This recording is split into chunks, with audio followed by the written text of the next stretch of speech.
मैं इसका आपको एग्जाम्पल देता हूं, 2 महीने पुराना। और नारा दिया गया था, मैं क्यों कह रहा हूं स्पष्टता जरूरी है। जैसे नारा दिया गया अब की बार 400 पार, दिया गया नारा ना, लेकिन बताया नहीं क्यों चाहिए अब की बार 400 पार। मैंने तो घूम घूम के बताया था अब की बार 400 पार बीजेपी का 2024 का नारा है। आप लोग मेरे ट्विटर पे जाइएगा, अब की बार 400 पार मेरा 2022 का नारा है। मैं 2022 में 90 जिलों में गया था, 2023 में 115 जिलों में गया था, 2024 में ये मेरा 57वां कार्यक्रम है। ये 2023 में केवल एक रविवार में अपने घर में था, क्योंकि 12 नवंबर को दीपावली थी। इसके अलावा किसी मैं रविवार शनिवार अपने घर में था ही नहीं। मेरी तो लाइफ हो चुकी है मंडे टू फ्राइडे कोर्स में।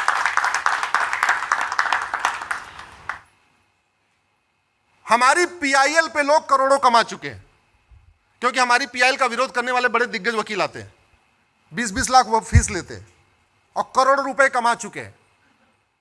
हमारी पीआईएल के दम पे लोगों ने हमारी पीआईएल के खिलाफ आके केस ले लेके लोगों ने दिल्ली में अपना ऑफिस खोल लिया।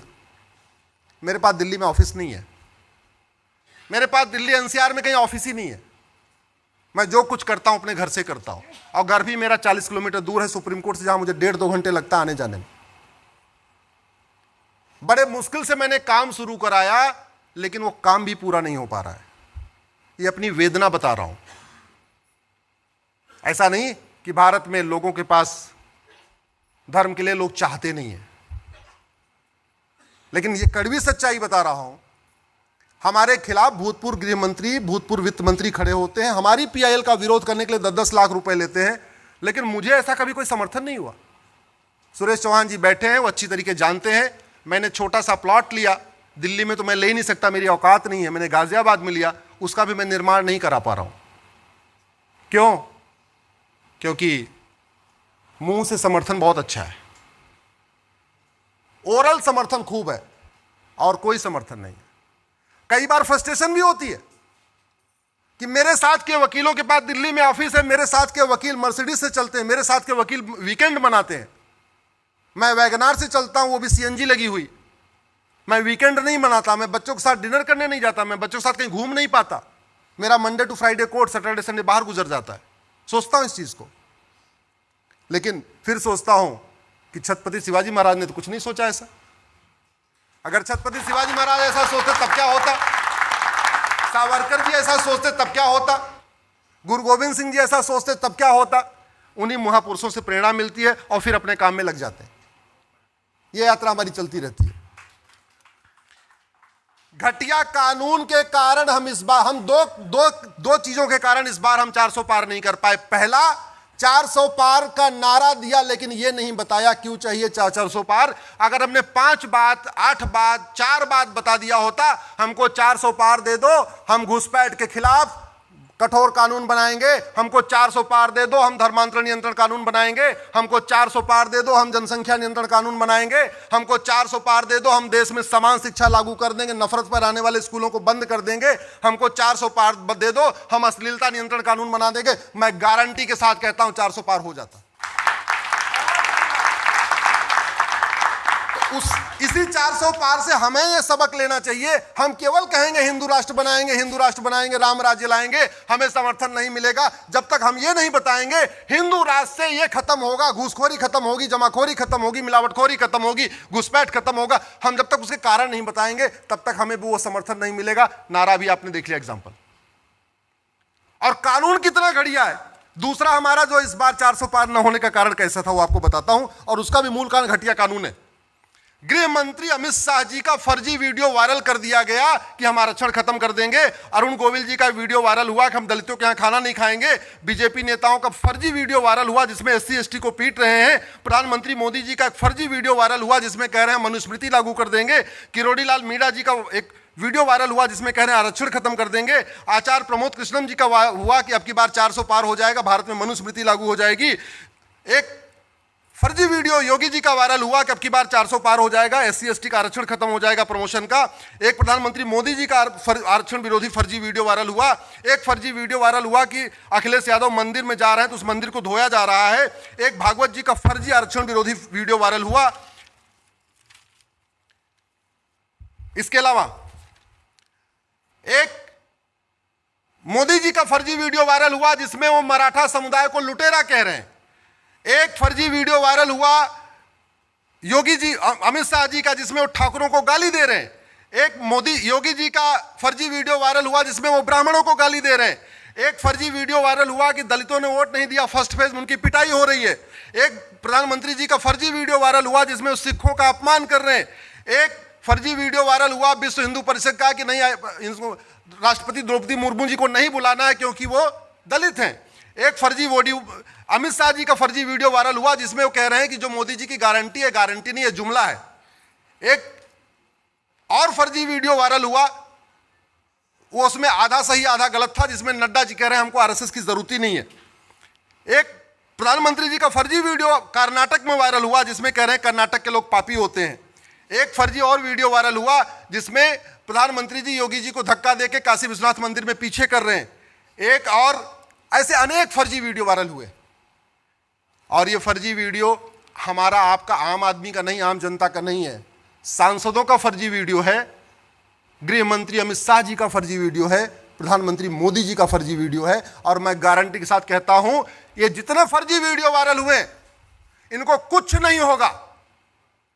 ये फर्जी वीडियो इसलिए वायरल हुए क्योंकि हमारे पास साइबर क्राइम के खिलाफ कठोर कानून नहीं है। और हार का मूल कारण इसका मतलब फर्जी वीडियो है, और फर्जी वीडियो का मूल कारण है घटिया कानून। तो हार का मूल कारण क्या हो गया? जोर से बोले, क्या हो गया? इस घटिया कानून कारण हमारे हैं। हारे नहीं है, जीते हैं, लेकिन 400 पार नहीं हुआ।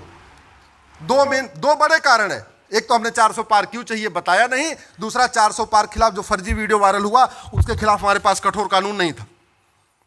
अगर हम वास्तव में चाहते हैं कि हम ये बताएं आने वाले टाइम में, तो सबसे बड़ा हमें एक काम करना पड़ेगा, संविधान में जो गड़बड़ियां हुई उनको ठीक करना पड़ेगा।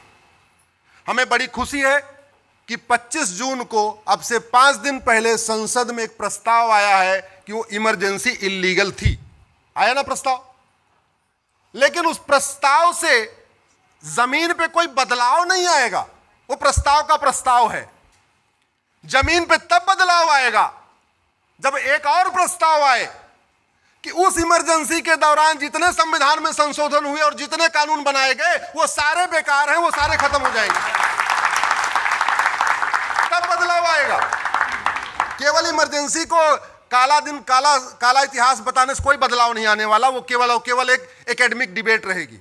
बदलाव तब आएगा जब इमरजेंसी के दौरान जो गड़बड़ी की गई संविधान में, संविधान का बेसिक स्ट्रक्चर बदला गया, उसको ठीक किया जाएगा। हम लोग ये 2-3 मंजिले मकान में बैठे हुए, ये आश्रम में बैठे हुए, हम ऊपर के स्ट्रक्चर पे तो बदलाव कर सकते हैं। चलो ठीक है, ये ऑडिटोरियम है, कल को यहां ऑफिस बना दें, जहां किचन है वहां ऑफिस बना दें, ये कर सकते हैं। क्या हम इस स्ट्रक्चर की फाउंडेशन को चेंज कर सकते हैं? क्या जोर से बोलिए जरा। नहीं। ऐसे ही भारत का संविधान में आप संशोधन कर सकते हैं, संविधान के बेसिक स्ट्रक्चर में आप बदलाव नहीं कर सकते। और संविधान का बेसिक स्ट्रक्चर क्या है? उसको प्रियम्बल कहते हैं। इस इमरजेंसी के दौरान संविधान का बेसिक स्ट्रक्चर बदल दिया गया, और जिन लोगों ने बेसिक स्ट्रक्चर बदला वो आज संविधान बचाने की दुहाई दे रहे हैं। केवल इमरजेंसी को काला अध्याय बताने से कोई फर्क नहीं पड़ेगा। फर्क तब पड़ेगा जब इमरजेंसी के दौरान जो संविधान का बेसिक स्ट्रक्चर बदला गया, प्रियम्बल बदला गया, जो सेकुलर शब्द जोड़ा गया, उसको निकाल दिया जाए, तब फर्क पड़ेगा। इसको हमने सुप्रीम कोर्ट में चैलेंज किया है, मैंने चैलेंज किया है, विष्णु शंकर जैन जी ने चैलेंज किया हुआ है। और यह बदलना क्यों जरूरी है सुरेश जी? 13 दिसंबर 1946 को प्रियम्बल पे चर्चा हुई। 22 जनवरी 1947 को फिर प्रियम्बल पे चर्चा हुई और एक मत से प्रियम्बल पास हो गया। और यह कहा गया प्रियम्बल बदला नहीं जाएगा, प्रियम्बल हमारा बेसिक स्ट्रक्चर है, प्रियम्बल हमारा गोल्डन गोल है। प्रियम्बल को अचीव करने के लिए संविधान में जो बदलाव करना है करना, प्रियम्बल को नहीं बदलेंगे। 15 नवंबर 1948 को प्रोफेसर केटी शाह ने एक अमेंडमेंट मूव किया प्रियम्बल में सेकुलर शब्द जोड़ने के लिए, वो रिजेक्ट हुआ। 3 दिसंबर 1948 को प्रोफेसर केटी शाह ने दोबारा एक अमेंडमेंट मूव किया सेकुलर शब्द जोड़ने के लिए, वो रिजेक्ट हुआ। 6 दिसंबर 1948 को लोकनाथ मिश्रा ने कहा यह प्रियम्बल बहुत खतरनाक है, यह भारत का कॉन्सेप्ट नहीं है, यह बिल्कुल नहीं जोड़ना चाहिए। 17 अक्टूबर 1949 को फिर से प्रियम्बल पे एक अमेंडमेंट आया, वो रिजेक्ट हुआ। यानी 3 बार सेकुलर शब्द को संविधान सभा ने रिजेक्ट किया था, तब हमारा यह प्रियम्बल बना था। 26 नवंबर 1949 को संविधान स्वीकार हुआ, उसके बाद हमारा रिपब्लिक डे मनाते हैं। 1947 में गोलकनाथ केस में सुप्रीम कोर्ट ने कहा कि प्रियम्बल संविधान का बेसिक स्ट्रक्चर, इसको बदल नहीं सकते। 1971 में, उसके बाद 1973 में केशवानंद भारती केस में भी सुप्रीम कोर्ट ने कहा प्रियम्बल बेसिक स्ट्रक्चर है और कोई भी सरकार बेसिक स्ट्रक्चर को बदल नहीं सकती। इसके बावजूद 76 में इसको बदला गया। तो मेरा ये मानना है कि हम सबको मिलकर मांग करना चाहिए कि जब इमरजेंसी गलत है तो इमरजेंसी के दौरान किए गए कार्य भी गलत हैं, उन कार्यों को वापस लेना चाहिए। लेना चाहिए, नहीं लेना चाहिए? लेना चाहिए। हम जिन चीजों को लेके चल रहे हैं, हम जो हमारा लक्ष्य है, उसमें जो सबसे बड़ी बाधा है वो गुलामी की सोच है। और गुलामी कितनी हावी है सुरेश जी, अभी आप जिस एयरपोर्ट से आए होंगे उसमें आपने देखे लिखा होगा वीटी। आप लोग कभी फ्लाइट पे चढ़िएगा, देखिए हर फ्लाइट पे लिखा रहता है वीटी। जानते हैं वीटी मतलब? Victoria territory. आप जरा सोचिए, हम कभी कभी हमारे चीजों के सामने से चीजें गुजरती हैं, हम उसको नोटिस नहीं करते। मैंने इस वीटी को हाई कोर्ट में चैलेंज किया हुआ है, वीटी हटाया जाए। जितने और गुलाम देश थे सबने अपना वीटी हटा दिया। पाकिस्तान ने वीटी हटा दिया, बांग्लादेश ने वीटी हटा दिया, भारत आज भी वीटी लेके बैठा हुआ। वीटी का मतलब होता है विक्टोरिया टेरिटरी। गुलामी के नाम चल रहे हैं। जिस दिल्ली को भगवान युधिष्ठिर ने बनाया भगवान कृष्ण के आशीर्वाद से, उस दिल्ली में युधिष्ठिर रोड नहीं है, भीम रोड नहीं है, नकुल रोड नहीं है, सहदेव रोड नहीं है, कृष्ण रोड नहीं है, बलराम रोड नहीं है, कुंती रोड नहीं है, माद्री रोड नहीं है, अभिमन्यु रोड नहीं है। उस दिल्ली में Babar road, Humayun road, Tughlaq road, Ghazni road, Ghori road, Lodhi road, सारी रोड है। इसके लिए आवाज उठाएंगे ना। हमारा जो लक्ष्य है ना वो टॉप का है। जैसे घर बनाने के पहले एक साथ छत नहीं पड़ती, पहले फाउंडेशन पड़ती है, फिर पिलर खड़ा होता है, फिर दीवार खड़ी होती है, शटरिंग होती है, फिर छत पड़ता है, फिर प्लास्टर होता है। तो हमें पहले छोटी छोटी चीजों को एक एक करके डिमांड में लाना होगा। सबसे पहले मैं कहना चाहिए गुलामी का नाम हटाओ, और टुकड़े टुकड़े में नहीं। एक बार औरंगजेब रोड बदल दिया, एक इलेक्शन के पहले ये बदल दिया ना। एक भारतीय नामकरण संहिता बनाओ, एक साथ पूरे देश के गुलामी के नामों को बदलो। मैंने पीआईएल फाइल किया था, लेकिन सुप्रीम कोर्ट के जज साहब को बहुत मिर्ची लग गई, जस्टिस जोसेफ को।